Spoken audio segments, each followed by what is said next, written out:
My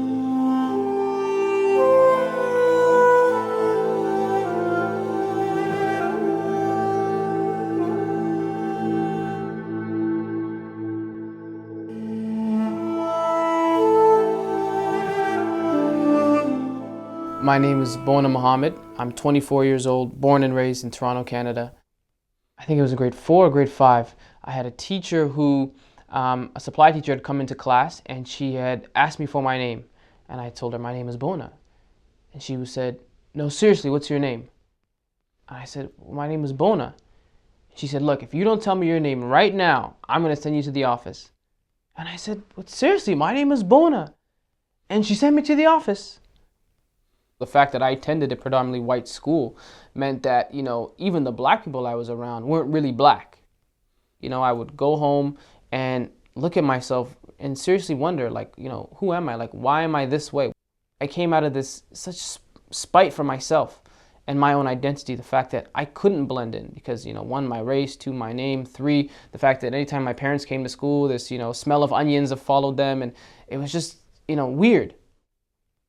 Growing up and learning a little bit more about Canadian history and studying things like Africville, studying things like the Chinese immigrants who had come over and built the railway, and understanding that, Canada was a place, although it was a haven for slaves, it still had slavery as well. And questioning this kind of stuff in class. My teacher says I'm doing bad. I tell my dad not to worry. Plus, I can't translate all the hate that she gives me. Racist curriculum, I'm not dumb and don't need your pity. I began working more with African and black related youth. I remember feeling issues of, police prejudice and racism and issues that I felt collectively, I was stronger as a unit with other people working towards that cause and goal. And eventually I almost felt as though to other quote unquote black people, I'm not black, I'm African. 2 different things. And it was ironic enough that once I had the chance to visit Africa, they informed me that I was actually a Westerner and not really an African. So you're kind of, stuck in between these 2 worlds, right? Here, you don't necessarily feel as though you belong, and there, they inform you that you don't belong.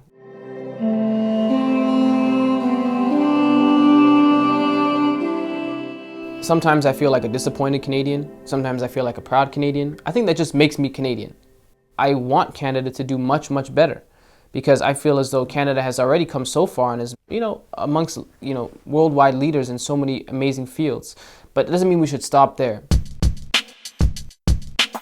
I always loved performing. As a young person, I was very involved in theater and creative writing.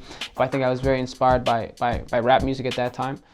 I was asked to present my work in the CBC Poetry Face-Off as a competition. I'd be doing slam poetry for quite a while.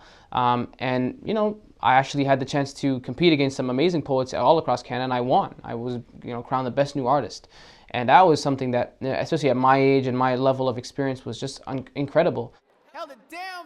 At a certain level in my career, I just felt as though what I was doing was, great for the stage. I could make people laugh, I could make them cry, I could have a great time.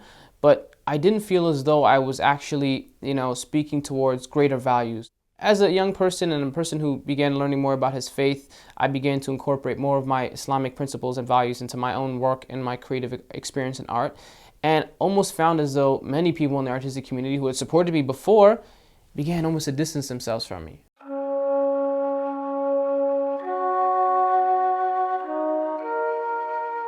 I heard a funny saying. A brother told me that, Muslim is a new black, right? So what happens if you're Muslim and black? You get the worst of every world. I remember arriving in the Ottawa airport and them asking me, where are you going to be staying? I thought, well, I'm Canadian. Where am I going to stay? I'm staying on the park. Who cares? And them just, questioning me and wondering, what I was doing here. Homeland Security is only trying to secure me in these tiny little rooms where I could barely breathe. Maybe it's the way I'm dressed in the land of the free. I was used to discrimination. I was used to, racial profiling. And I guess it was easily enough to be adjusted to, because I was already kind of used to this feeling of tension, this feeling that everyone's eyes are on me. No, I do not feel equal to other Canadians in Canada. I feel like if something goes wrong, if today or tomorrow, for whatever reason, there's some sort of curiosity surrounding my allegiance to this country, I'll be the first one out of a lineup to be, sent to Guantanamo Bay. I'm scared the fact that my children may grow up in this country and abandon their beliefs in religion simply due to the fact that I haven't provided for them a safe and nurturing environment. Family driving you crazy? A lot of people share the core values that you have. Like there's tons of videos of mine where they're just discussing, values of love and what it means to, love and respect people. And those are values that everyone can relate to.